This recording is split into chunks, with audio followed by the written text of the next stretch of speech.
Hey everyone, welcome back to my channel and welcome to my Valentine's, Halloween, Anti-Valentine's series. I've got this absolutely beautiful brand new mould to play with from Moulds and Shapes. It is a heart trinket tray with a lip around the edge. Endless possibilities.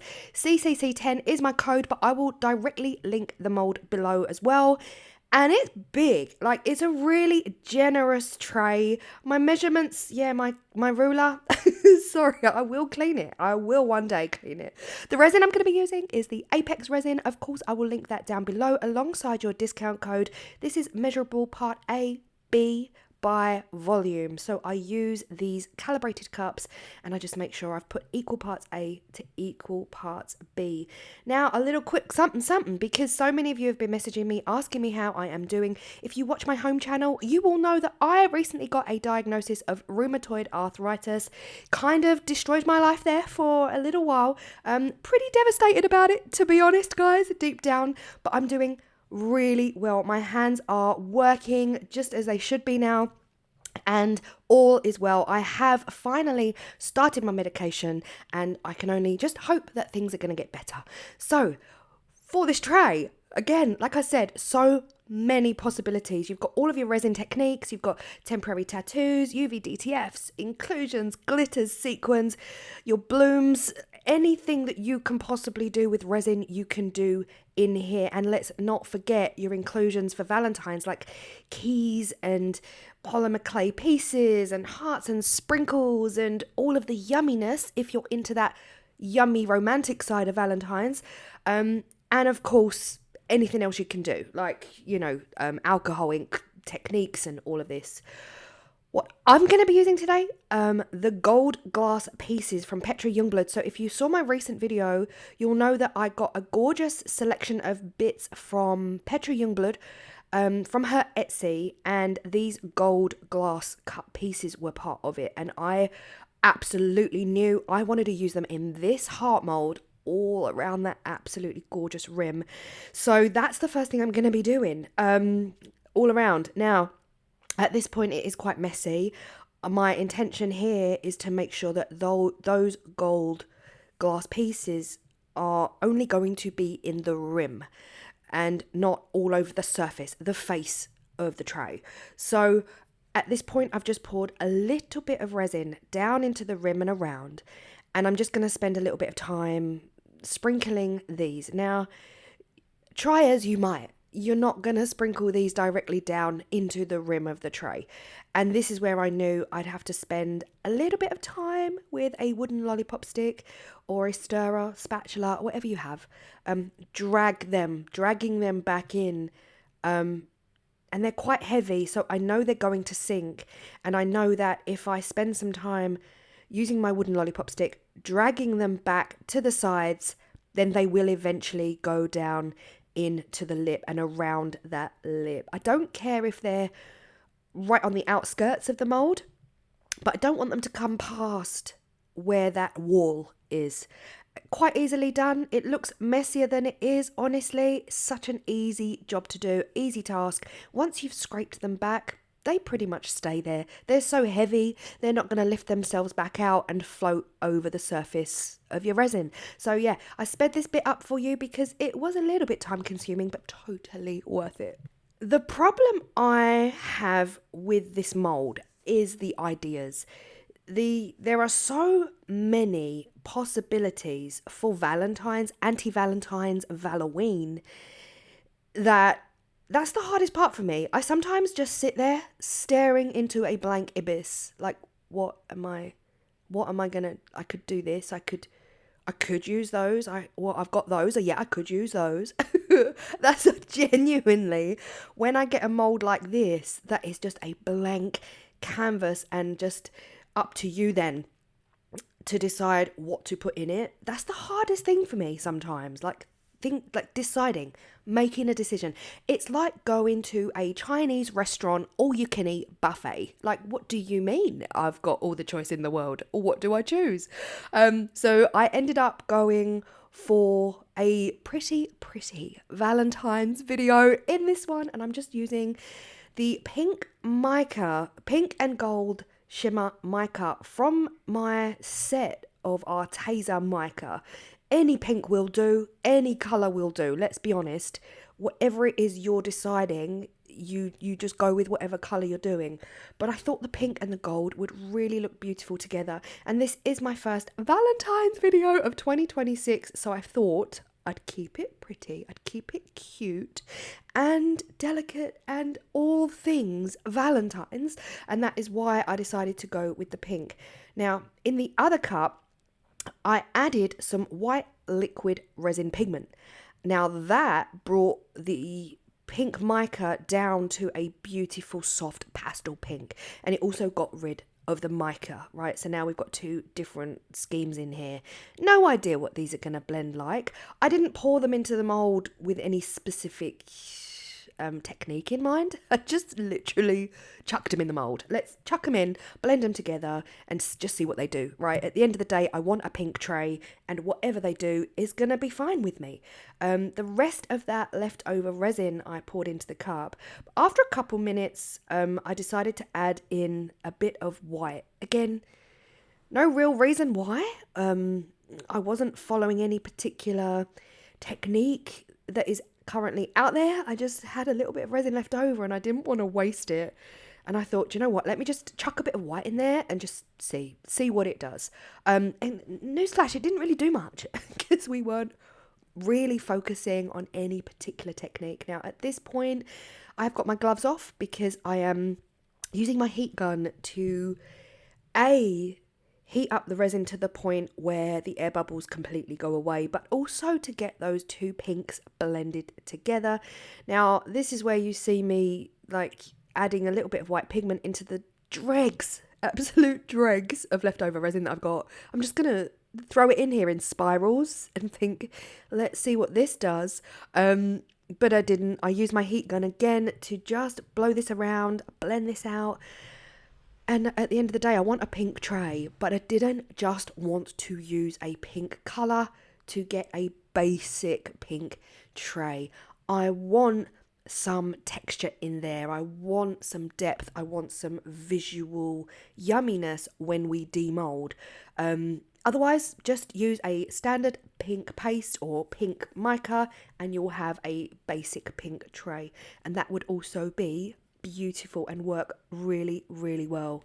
And then it was blending. What I didn't want was for these spirals to stay there like that. And trust me, resin is so good at betraying us. We think we know. We think that where I've put that resin, it's going to do this, or this. And it's going to blend in nicely. But I know, and we all know, that resin doesn't work like that. Resin will do the opposite of what you want it to do sometimes. And what I didn't want to do was come back tomorrow and still see those spirals just sitting there. Like, did you think we were going to blend? No. So I did use my heat gun. How pretty is this right now? It is giving rose petals, romance, beauty, all of that jazz. Of course, it's not going to look like that tomorrow, but this is where we leave it. We leave it to set overnight. We come back tomorrow and the back is pretty beautiful. Like, honestly, the last few videos, guys, the backs have been wow. So this is what we're looking like. Demolding was, as always, with a Moulds and Shapes mold, super easy. A big splodge of white there was not my intention, but it's all good. We have got some really beautiful, bloomy sort of effects around the edge, but that gold is stunning. The gold pieces of glass from Petra are beautiful. They look exactly like I wanted them to look. Really, really lovely. And that's the tray done. Again, it's not a basic pink. If you wanted basic pink, you could just throw in a basic colour. But it's seeing results like this that make me want to try the bloom techniques that I have seen, like PT's Home Art. She does some stunning blooms. Do you know what it is with me? If I try something once or twice and I can't get it, I quit. I will throw that dummy straight out of that pram and I will never try that again. So if it doesn't work for me, You know what the kids say? My toxic trait is believing I can do that the perfectly first time. I know, guys, I'm terrible. I did decide to go down the temporary tattoo route because it's been years since I've done any kind of temporary tattoos in resin. If you guys remember years ago, I think it was like 2020 or 2019 was the first time I tried temporary tattoos in resin, and they worked a dream. And honestly, a big hit. Big hit with me ever since. They're one of my favourites. It's just I haven't used them for a while. Now, here I sounded like David Attenborough. Here we've got 2 temporary tattoos in the wild, but we've got 2 temporary tattoos that apparently on first look, they look the same. They are exactly the same imagery, exactly the same everything, but they've come from 2 different packs, 2 different brands, if you like. And they come out differently. It's very odd. But on first glance, they look like identical tattoos. And I'm going to put them both on the heart. Now, theoretically, I don't know if they'll be upside down at this point. I wanted the chunky hunk up the top of the heart, right? So I had to turn them round, which means they're technically upside down, but I'm hoping that no one's really going to notice. And you can see here the backs are different, so that they're completely different brands. But yeah, I just thought this would be really, really lovely. Now, I wasn't aiming for symmetry. I wasn't thinking they've got to be in exactly the same positioning, exactly the same place on the heart, so they look exactly like mirror images of each other. I didn't really want that. I wanted them slightly staggered, overlaid a little bit, so that they're not blatant. They're not like an actual attempt at a mirror image. So yeah, I just placed it down without too much thought. I wanted as much coverage as possible. Now, if you are new here, hi, welcome.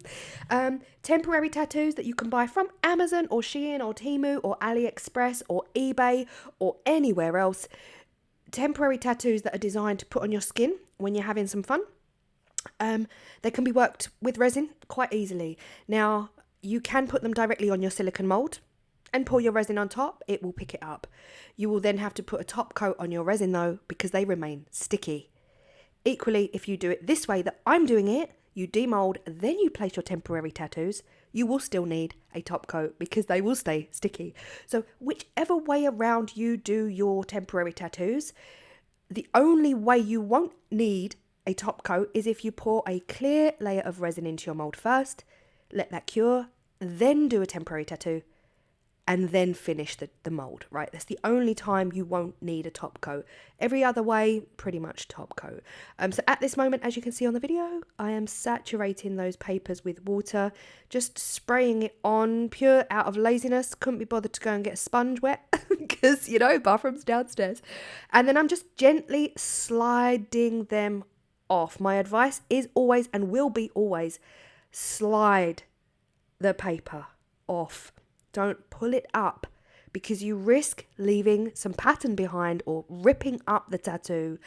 Look at this. Absolutely stunning, guys. I ended up getting a kind of symmetrical viewpoint. Wasn't my intention, but it is kind of there.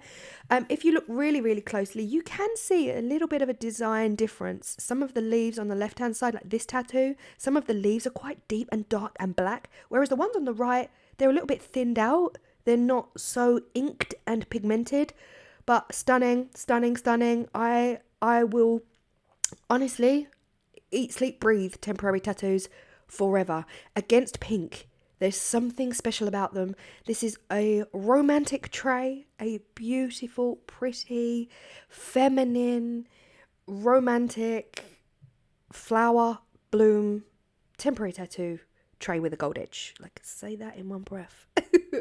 Next up, of course, is the top coat. Now, my advice would be as well, leave your tray for a couple of hours.